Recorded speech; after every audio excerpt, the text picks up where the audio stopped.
যেসব সড়ক ও মহাসড়কে যাতায়াত বেশি হয় সেসব সড়ক সংস্কারে সরকার অগ্রাধিকার দিচ্ছে বলে জানিয়েছেন সড়ক পরিবহন উপদেষ্টা ফজল কবির খান। দুপুরে সচিবালয়ে এক বৈঠক শেষে তিনি একথা জানান সারা দেশে অন্তত ১,৫০০ কিলোমিটার সড়ক সংস্কারের জন্য উদ্যোগ নেওয়া হয়েছে। প্রশ্নের জবাবে উপদেষ্টা জানান, শৃঙ্খলা ফেরাতে পুরনো ও ফিটনেসবিহীন যানবাহন ডাম্পিং করা হচ্ছে।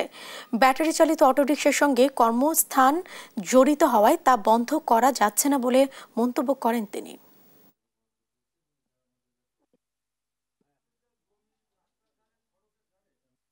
ওই যে আগের বছরের মতো যে ওই যে কতগুলো ওই ভাঙা ইটের টুকরা ফেলে দিল কিংবা তার উপরে একটু ভিটামিনের একটা প্রলেপ দিয়ে দিল, আমরা বলছি যে এইভাবে হবে না।